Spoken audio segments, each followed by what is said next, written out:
Please welcome Honorable Minister Smt Nirmala Sitharaman with a huge round of applause.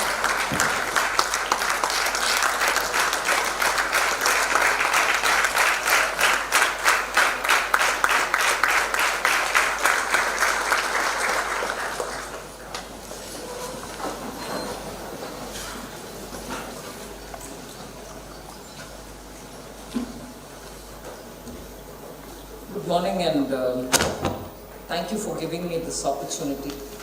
Gujarat Chamber of Commerce and the Institute of Chartered Accountants, who together have organized this program.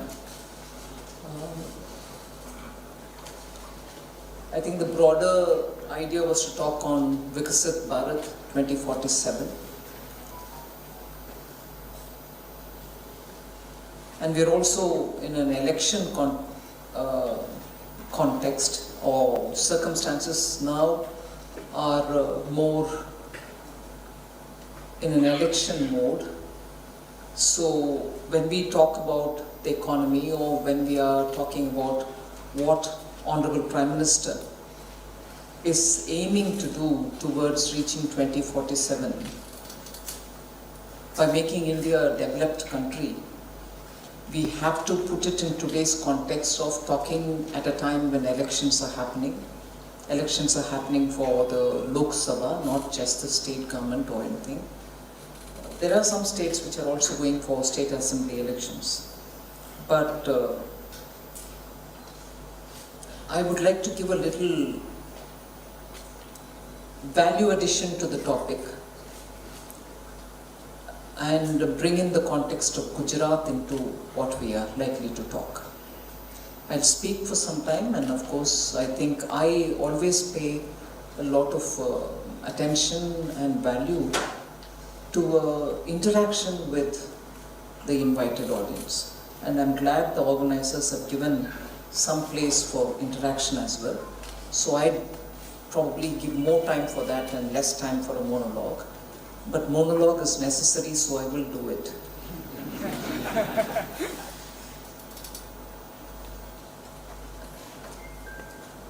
It's become a context-setting ritual to talk about how India was when Honorable Prime Minister Modi took charge in 2014. What was our economy like? I'm not going to go into details, but you know that even then the pressure on Honorable Prime Minister was to release a white paper, to very clearly show how bad the situation is and what it would take to restore some kind of a balance in the economy. And thankfully the Prime Minister chose not to do it at that time, because as you're all people in business, you know, there's already clear indication that the economy is not doing well. Globally, we've been named as a fragile 5 economy. Inflation was in double digits, and not just 1 month, 22 months continuously it was in double digit. And it was common knowledge among people who were watching businesses that many of our own Indian businesses were taking their balance sheet abroad.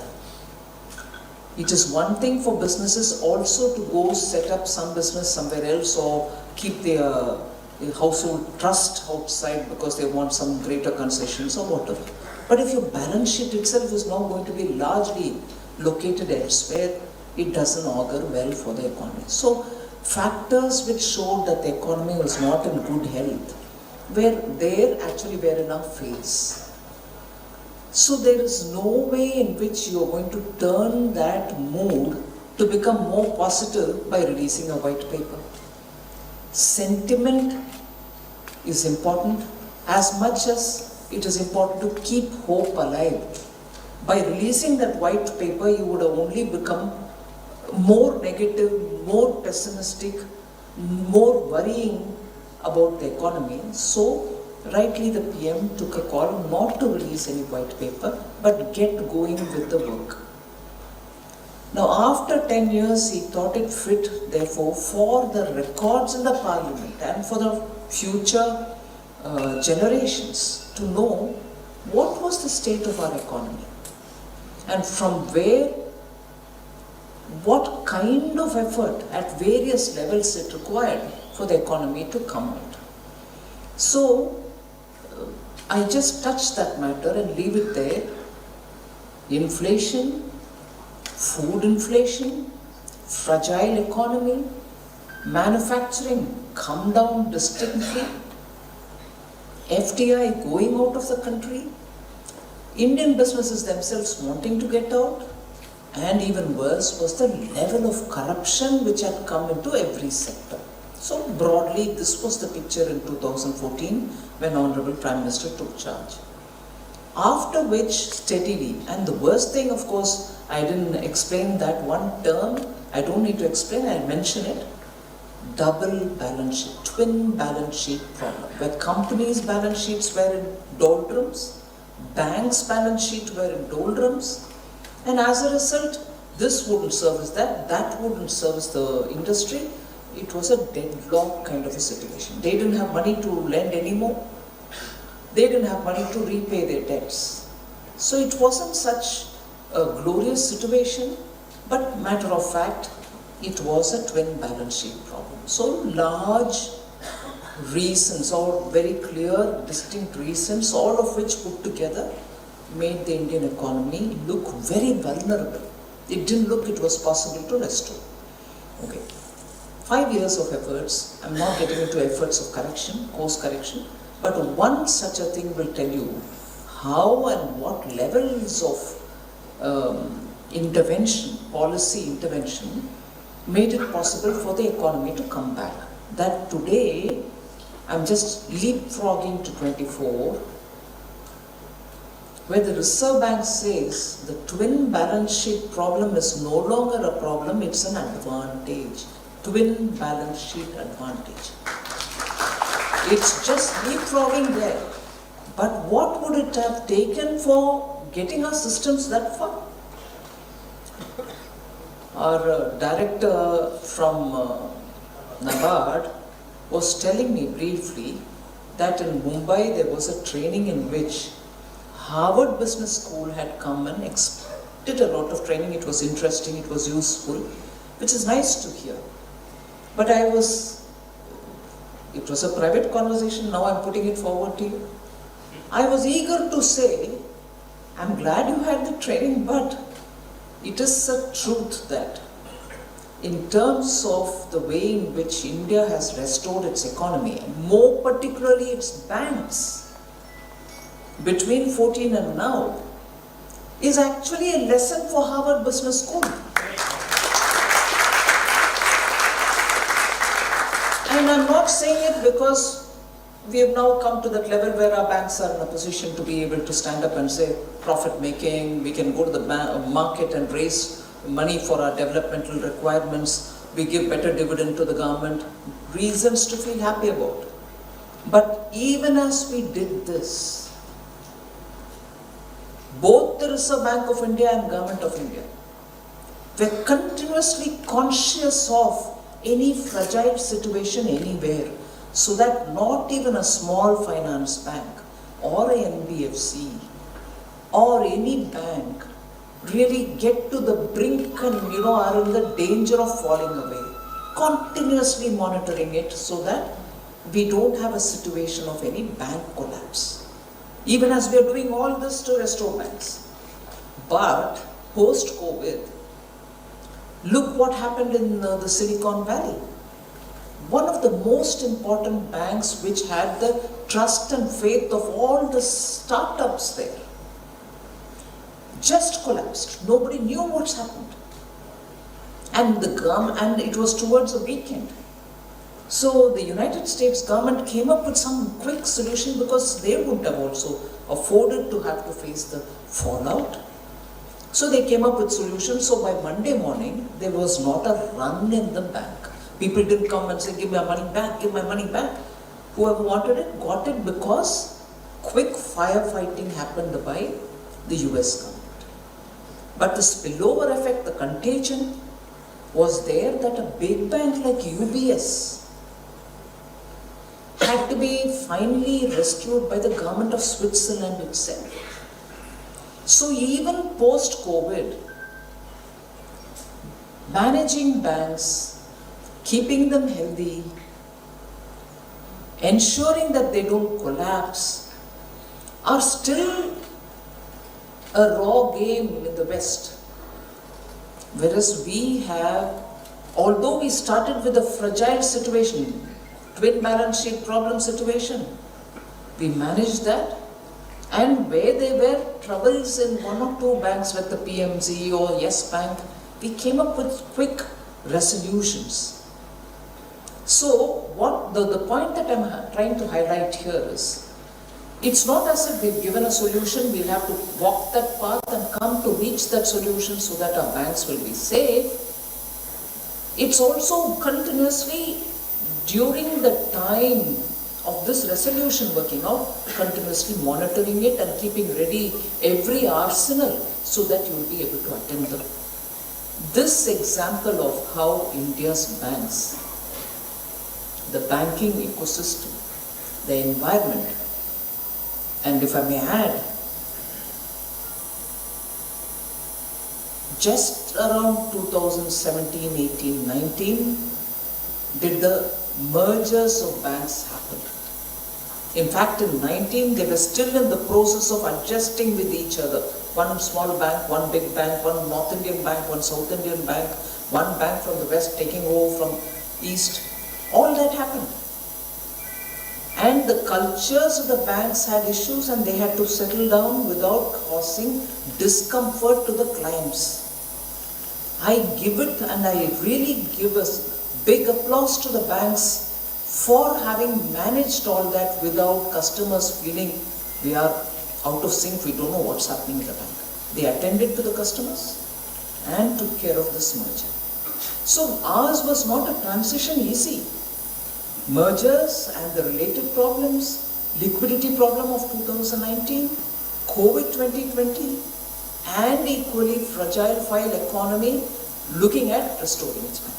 I've taken a bit longer time on this only to tell you that if this is what is required for managing and restoring just one sector, the financial sector, and that to the bank, you can imagine the work which he had to do. And the Prime Minister's direct review happening for each one of them, MSMEs, space sector, coal sector, another big story of how a very critical sector of India was completely in a mess. Supreme Court had rejected 122 of the mines which were given. They had to be re-tendered, the whole process had to be redone, and with transparency. And equally, after having taken the bid, successful bidders had to get going with digging the coal out. Not sit on it because I've got my license, I'll do it anytime. No, we needed the coal, we needed power to be generated. And equally, looking at renewable energy sector. Gujarat has one of the biggest ones in Kutch. Rajasthan in Jodhpur and Barmer has one of the biggest parks. And so restoring the Indian economy in each one of the sectors and now making sure that India stands out not just in support of the service sector, which contributes more than 62% to our GDP, but to get back to our manufacturing sector, get our manufacturing to come out and contribute more with the sense of Atma Nirmala Bharat. We just can't go on importing things. What we need, we should be in a position to produce. Where we have the skills, where we have the capabilities, we should. So for that, what can we do? And equally, I say this with a sense of pride that Honorable Prime Minister had the vision to say even as we are restoring some of our production, manufacturing, we should look at newer areas where we can, as India, give the lead for the globe.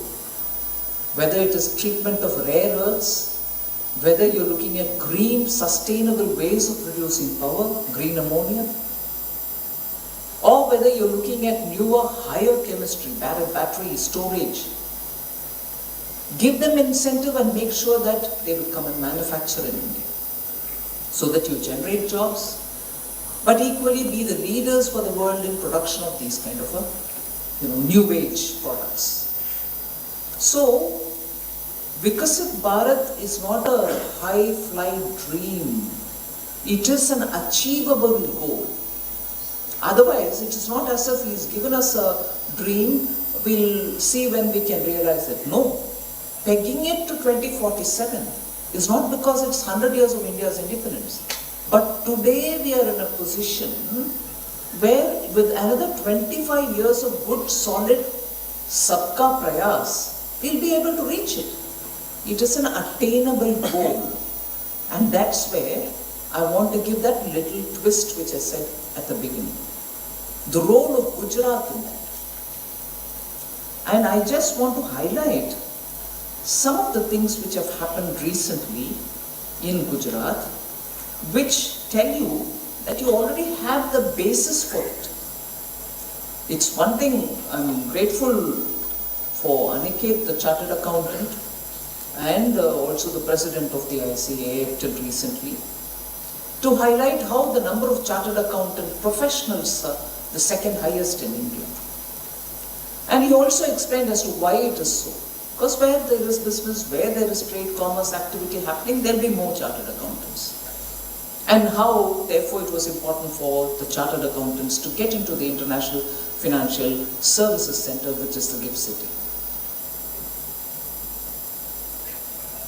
In manufacturing, Gujarat has shown remarkable alertness in the last 10, 12 years. Look at the kind of industries which are coming and setting up business here. It was a big legendary story around 12, 13, 14 to talk about how from West Bengal, Nano came and set up business in Sanand. We all thought, oh wow, that is how a state should be receptive, ready, and extend policy support for industries to come and not languish in a place where the governments are not responding. And since Gujarat government was ready to give that kind of a facility, they came. But that streak of Gujarat continues even today. Otherwise, would you have semiconductor being set up, manufacturing being set up in Gujarat? That streak of attract business, bring investments, make possible manufacturing in Gujarat with all support given, not one unit, one in Dholera, the other one in Samvad. So, semiconductor manufacturing for India comes the first step in Gujarat. So you're continuing that, being ready and like a magnet, attract investment for manufacturing. So if 2047, we need to have services grow, they are doing well even now. If we need to have manufacturing doing well, Gujarat has that policy plus government plus the ecosystem ready for it, and your contribution to make India a manufacturing hub, not only for itself, but also to export, is going to be critical. So if I took that example, the second I want to highlight, and I'll give more for manufacturing just so that I'm sure you know it, but I just want to take this opportunity to highlight it. I said 62% or more is getting contributed by the service sector to the Indian GDP. IFSC is going to be a big gateway for it to grow. Look at what is present in IFSC today. 3 exchanges including the International Bullion Exchange, 25 banks including 9 foreign banks, 26 aircraft lessors, 80 fund managers, 8 ship leasing entities, 50 professional service providers, 40 fintech entities, more than 78 fund management entities who have registered, and 76 fund AIFs have been launched with a total targeted corpus of $20 billion. Tech giants like Capgemini and Google are setting up business there. Wipro has received approval to set up fintech center there in IFS.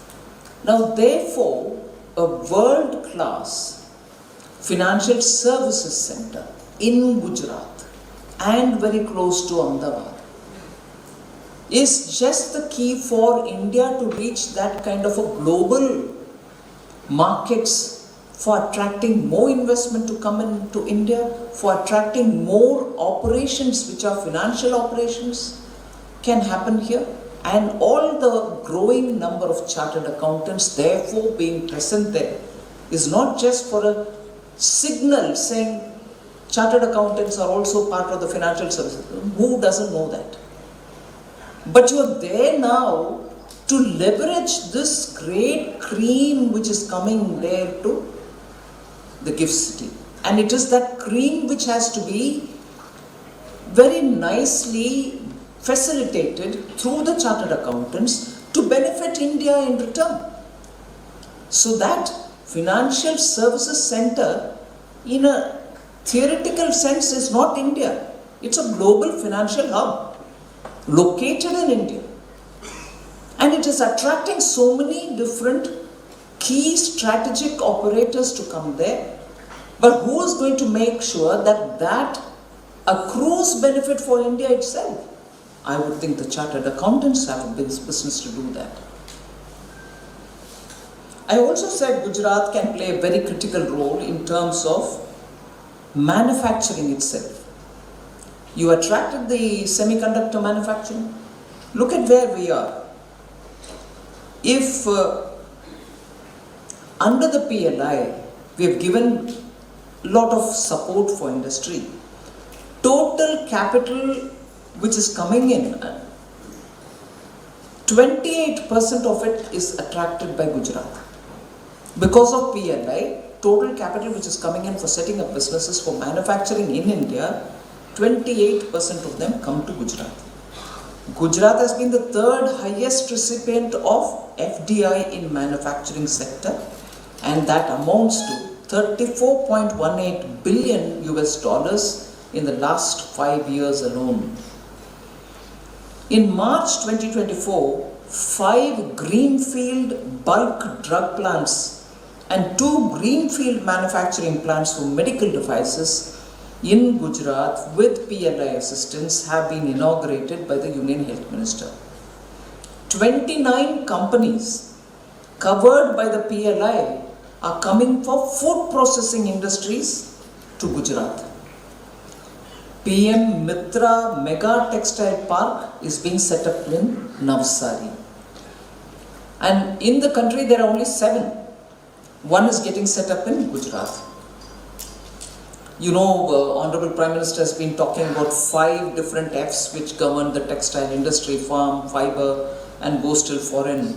So that is actually getting realized, and the entire textile ecosystem, Navsari and Surat stand out, will now get a big boost because of this.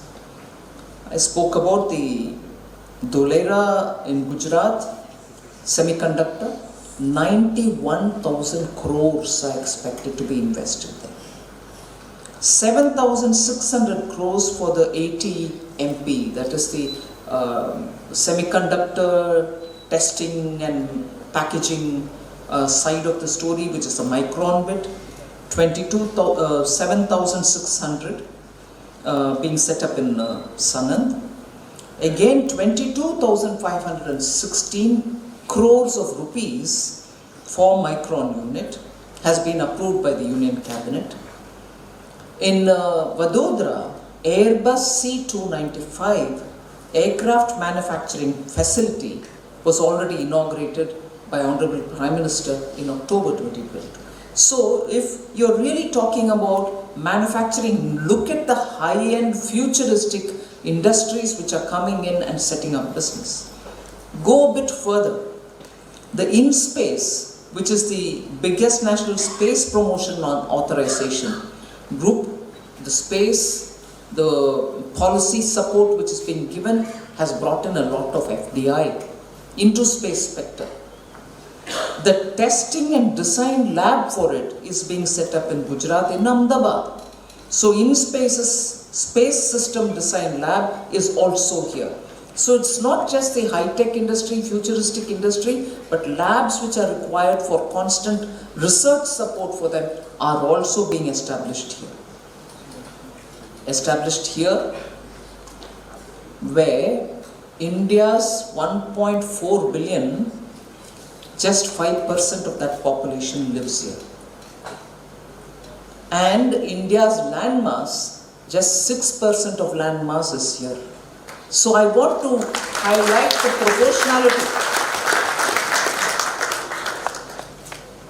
If all these are futuristic and technology driven, you also have manufacturing facility for certified drugs, the US FDA certified drugs. 130 of them are getting manufactured in Gujarat, probably in Ahmedabad and Vadodara. So you're becoming a big pharmaceutical hub. You're also a major player in chemical sector. 62% of all countries' petrochemical production happens in Gujarat. 6% land mass, I said. And 5% of the population of the entire country, I said. I'm purposely highlighting that you manufacture 62% of the country's petrochemical production.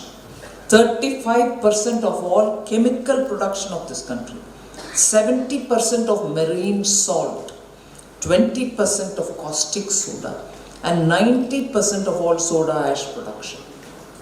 Just highlighting the proportionality in terms of the landmass, population, and the manufacturing sector contribution. So I would think it's time for Gujarat to perceive itself, and this is, pardon me, I'm getting into a slightly delicate and sometimes probably even a controversial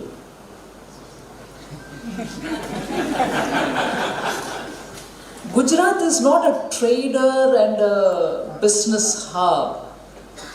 Popular perception is Gujarat, oh, all of them do business. All of them are in stock markets. They're all good traders. Right? I don't believe it anymore. You're all manufacturers. You're into high-tech manufacturing. You're into chemical manufacturing. You're into fintech. I don't even want to say you're into chartered accountancy. Obviously, you will be.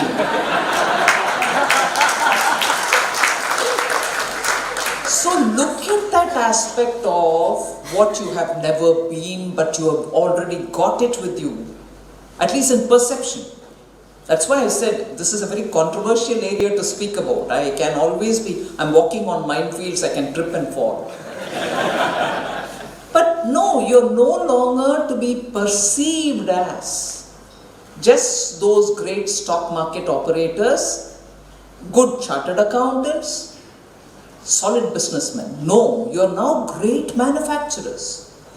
You're now operating great chemical industry. And even better, the global financial hub is becoming unique. Other financial hubs are only dealing with, big listed companies. But you're dealing with ship leasing, aircraft leasing, bullion exchange, and with a very clear intent that the front door is open for everybody to come in. The back door is only in your hands. And the back door, not the negative back door, but the usual back door where घर के अंदर उसका benefit ले आने के लिए आप ही के हाथ में चाबी है.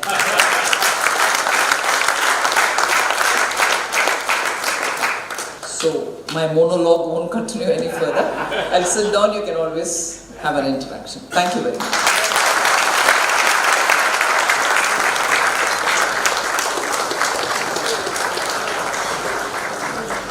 Thank you very much, Honorable Minister, for your inspirational words. With moving ahead today's program, I would request Shri Prashant Patel, Honorable Secretary Regional, to moderate the interactive session. Thank you. Ma'am, I really appreciate your idea to give more time for interaction with the participants. And today really you given a new identity to Gujarat and Gujaratis. So I thank you for that. So now I request participants to, if you have some questions, you can definitely ask. But please keep it related to the subject. Thank you. Ma'am, can we just open? Thank you.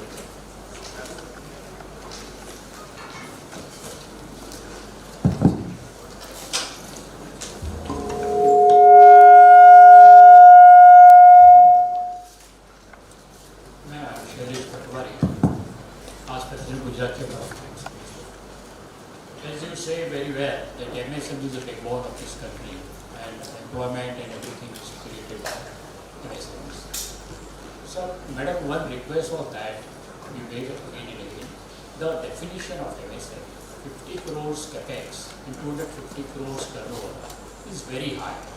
Where these MSMEs are not having this much investment. So I think it should be reduced to 20 CR to 100 crores turnover.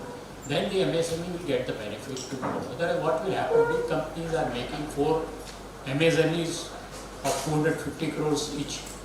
They break the turnover and they get the benefits of it. So I think this is one area where MSME is not being given benefit by the banks or by the other industries.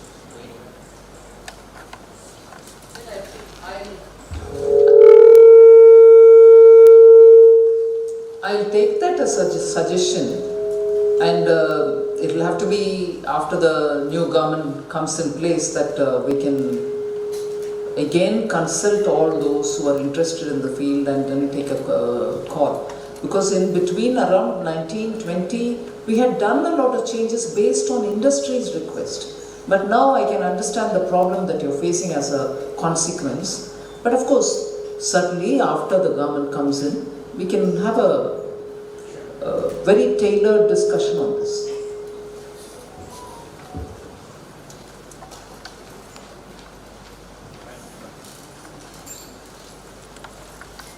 Madam, I think you narrated us very beautifully on the way to Viksit Bharat 2047. It was really wonderful talk, Madam, but as you rightly said that Gujarat jumped into manufacturing segment before 30 years. We started manufacturing on a small MSME, as a MSME, and the tenure of last 10 years, new businesses are doing wonder. You rightly said the new businesses are really coming to Gujarat, but I am talking about the old businesses. Those have already grown, but now we are facing problem.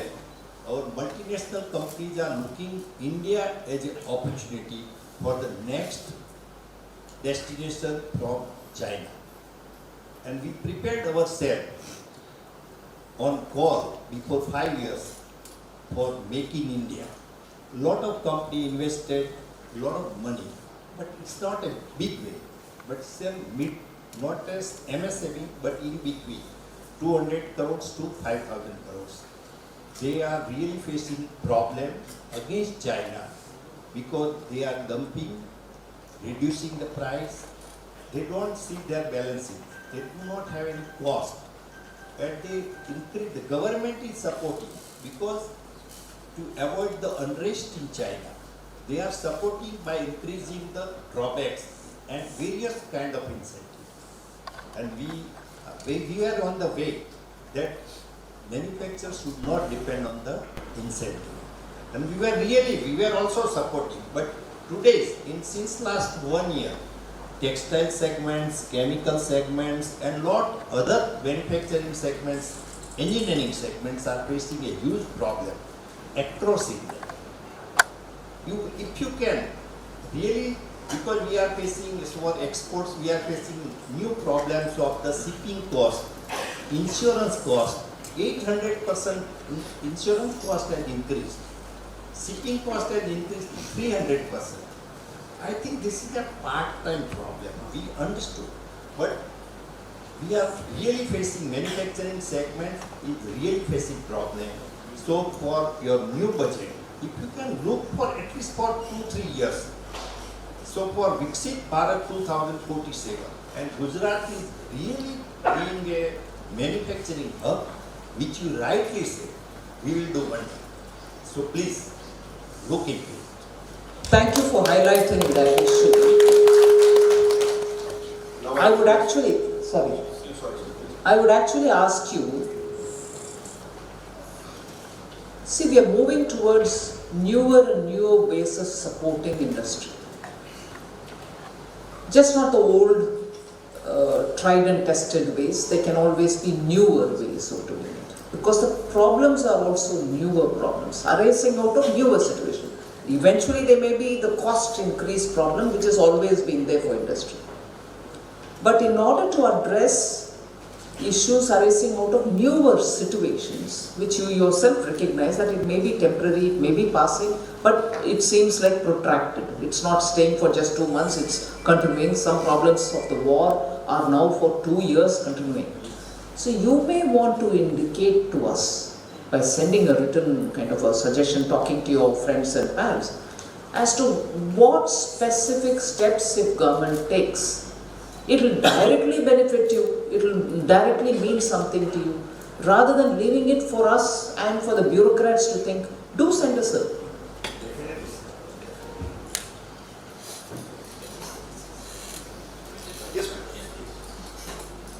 Respected ma'am, I'm CA Dr. Ranjini Chopsy, immediate past chairperson at Ahmedabad branch.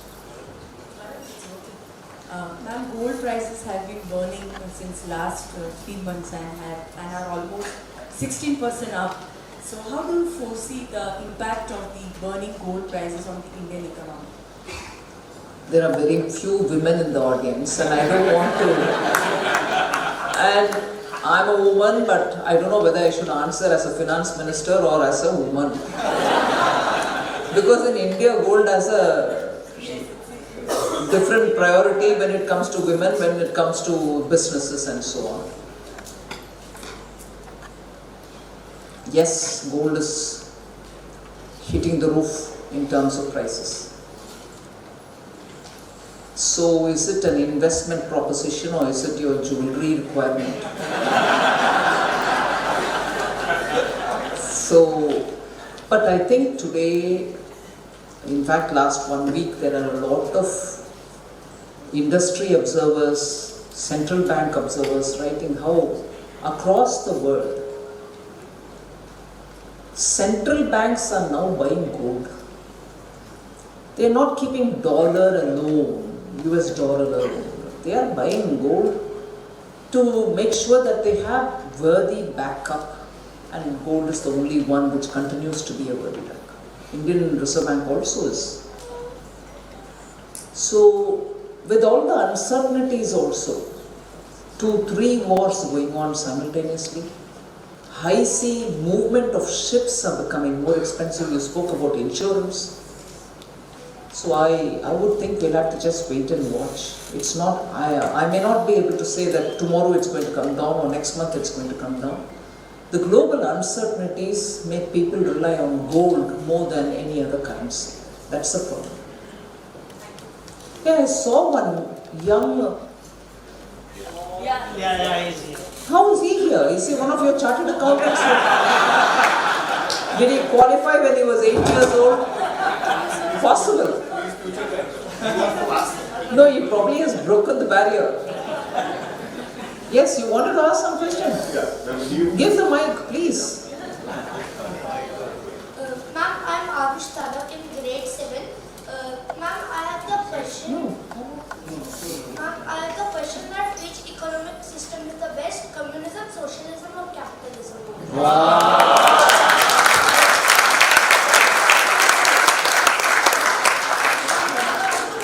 You want me to answer? Is there one communist here? Is there one socialist here? They're all wealth creators. Yeah? You need See, it is capitalism which historically has proven successful in removal of poverty, in creation of wealth. But because today there is a feeling that unbridled capitalism can also be not good. So you need to have capitalism, which is what I am grateful that in India, particularly under Prime Minister Modi, we understand where capitalism will have to temper down a bit so that the communities will benefit, not just that one person. Similarly, like Gandhi's trusteeship, again Mahatma Gandhi from Gujarat, trusteeship, is that possible? Is it going to be all left for the trust? Maybe not. Every individual wants to also, for the mehnat that he puts, wants to earn profit. So, I don't know, I'm sure they have, each one of them will have a view, but I think capitalism with democracy and capitalism which is conscious of its society would be a good solution for all of us. Thank you, ma'am. Hey, but wait a minute. What is that? Class 8? Class 7? He might write a manual on isms of the world. All the very best.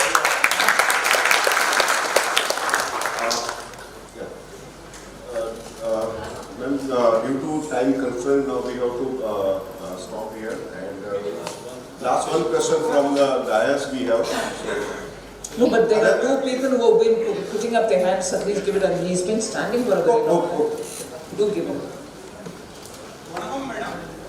My name is Viksit Bharat and I am a Punjabi suit manufacturer and I am supplying Punjabi suit to each and every town of Tamil Nadu and other countries also. I have a plot in CH Special Economic Zone which is built in Ahmedabad.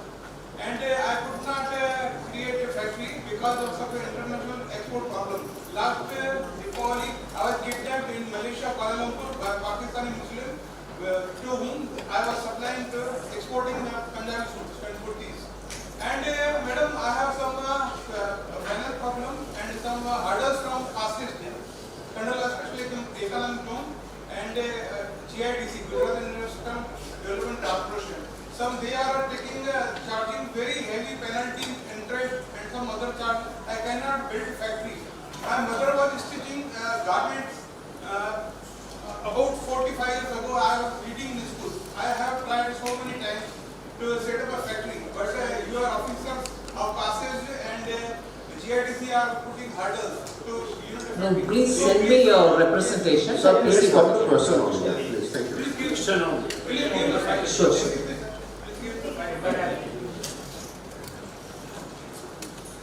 Yes, please.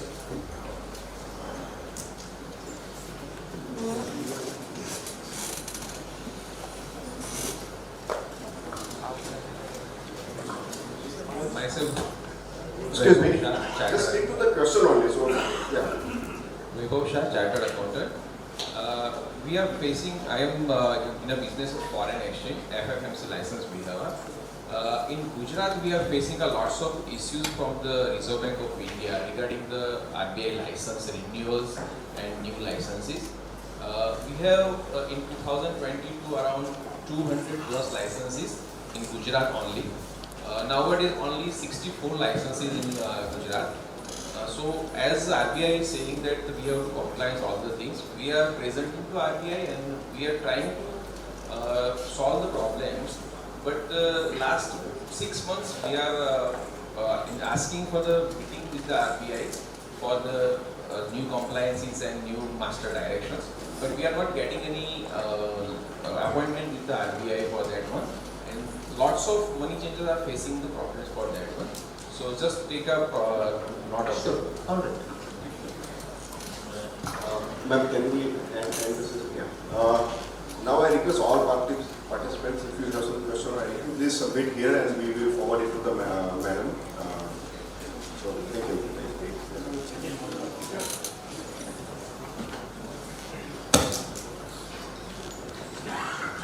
Please sit down. After the successful merger of the nationalized bank, is there any plan for the merger of the cooperative banks?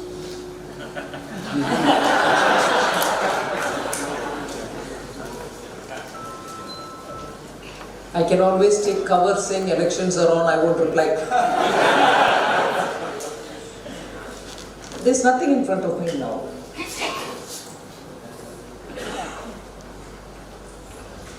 Thank you very much, Honorable Madam, for your kind introduction.